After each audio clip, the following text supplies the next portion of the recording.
नमस्कार, कसे आहात सगळे? मजेत ना? आज तुम्हाला मी साल्सा दाखवते कसा बनवायचा.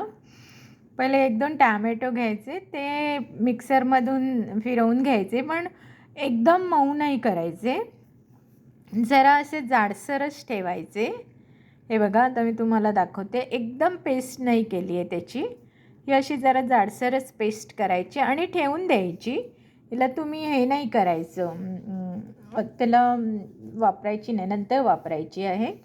नंतर हा कांदा घ्यायचे, 2 कांदे घ्यायचे आणि साधारण आपण बारीक कसं ह्याला चिरतो, एवढी भाजी जेव्हा आपण बनवतो तेव्हा एकदम बारीक चिरतो त्याप्रमाणे तो चिरून घ्यायचा कांदा. एकदम छान असा बारीक झाला पाहिजे.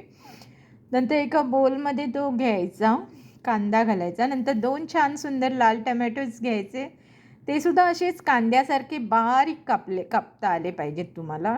जेवढं जर तुम्ही बारीक कापाल ना, तेवढी चव कुठच्याही पदार्थाला चांगली येते. हे बघा, हे मी कसे कापते आहे. पहिले मी हे उभे उभे कापून घेते आणि मग त्याला जसं आपण कांदा चिरतो तसं आडवे पण चिरायचे. अजून हवे तर तुम्ही त्याच्यावर सुरी फिरवून बारीक करू शकता. मग तो त्याच्यामध्ये घालायचा कांद्यामध्ये. त्यानंतर एक लिंबू घ्यायचे, एक मिरची घ्यायची, थोडीशी कोथिंबीर आणि 2-3 लसणाच्या पाकळ्या. एवढं सगळं घेतल्यावर ते सुद्धा तुम्ही बारीक चिरायचं. मिरची हवी तर तुम्ही थोडी मोठी चिरू शकता, म्हणजे ज्याला नको असेल तो काढून टाकतो, पण बारीक चिरली तर छान चव लागेल त्याला. आणि लसूण पण तशीच बारीक चिरायची एकदम. आणि एक लिंबू घ्यायचं, मोठं रसरशीत लिंबू घ्यायचं. मग हे मिरची, कोथिंबीर, लसूण हे सगळं त्याच्यामध्ये टाकायचं आणि तो एक अख्खं लिंबू तुम्ही त्याच्यामध्ये पिळायचं. खूप छान चव होते. बघा, माझ्या तोंडाला आत्ताच पाणी आहे. आणि जे पूर्वी आपण 2 टॅमॅटो जरासे असे जाडसर वाटले होते ते त्याच्यात टाकायचे. त्यानंतर मीठ टाकायचं. त्यानंतर काळं मिरी थोडं टाकायचं. त्यानंतर थोडंसं टॅमॅटो केचप जर तुमच्याकडे असेल तर ते टाकायचं. आणि हे सगळं मिश्रण अगदी छानपैकी असं मिक्स करून घ्यायचं.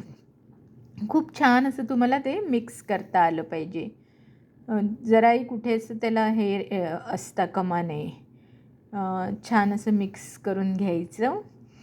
हे बघा, मी तुम्हाला दाखवत आहे आता किती मस्त असं मिक्स करत आहे मी. जो म्हणजे तोंडाला खूप पाणी सुटत आहे. तुम्हालासुद्धा व्हिडिओ बघून जर आवडत असेल, माझे व्हिडिओज जर तुम्हाला पाहायला आवडत असतील तर तुम्ही माझे व्हिडिओ नक्की बघा, लाईक करा, शेअर करा, सबस्क्राईब करा आणि तुमच्या काही कमेंट्स असतील तर मला कळवा. हे बघा, आता मिक्स झाल्यावर मी एका बोलमध्ये काढून घेतलं आहे. अशा प्रकारे आपलं हे साल्सा 2 मिनटात रेडी झालं. तर मगाशी सांगितल्याप्रमाणे जर तुम्हाला माझा व्हिडिओ आवडला असेल तर लाईक, शेअर